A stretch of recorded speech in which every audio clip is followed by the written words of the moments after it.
When I was growing up in India, and my mother moved around in various spiritual and religious circles, which included everything, by the way, from mythology to stories from the Puranas to some connections with the Vedanta Society, etc.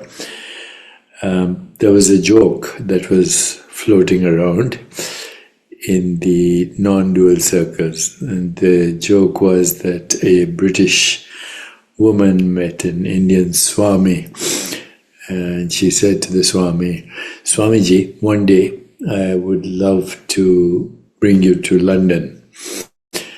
And he said, "Madam, I am London." Now, everybody laughed at that joke, but I never understood a bit of it. So now, it seems many, many, many years later, that little boy is this person. The body-mind has hopefully evolved and changed a lot since then. And now, because I spend a lot of time in New York, I walk the streets of New York and listen to sirens pulsing through the distance, subways emanating heat as I walk the streets, street musicians weaving melodies between glass towers. I see colors moving like waves, the crimson of a traffic light, the gold of late afternoon sun on concrete, the living mosaic of human motion. Sometimes my hands meet the cool skin of buildings as I walk through the park, the rough bark of trees that have witnessed centuries of change, and where every texture tells a story. So right now I just remember the flavors of street food drifting toward me. Cumin, roasted peanuts, sweet dough, an invisible feast before I even take a bite, just the fragrance. And now I realize none of this is really happening in New York City. New York City is happening in me.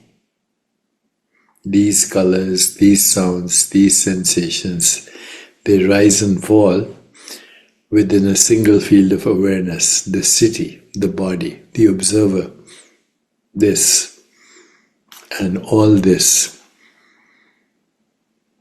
all shimmering movements of the same consciousness. In every direction that I look, it's still the same presence watching itself unfold. The universe walking through New York City and experiencing itself as New York City. Now, of course, my perceptual field only allows a particular portion of the theater of space-time and causality to be experienced. And that's because with bits of perception, we can never experience the whole. But consciousness is unmeasurable, just like, if you take a piece of tape and you try to measure space, you create a boundary and something that's boundless. Consciousness can't be measured, but when it is measured, then boundaries are created and theaters of space-time and causality appear. But these theaters of space-time and causality are innumerable, countless, impossible to measure.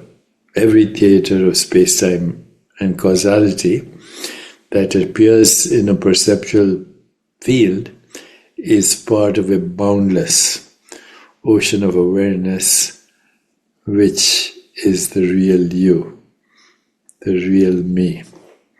Boundless, borderless, infinite, spaceless, timeless, causeless, irreducible, unimaginable, incomprehensible. So now I get the joke. Madam, I am London. Sarvam Kalpitam Brahma.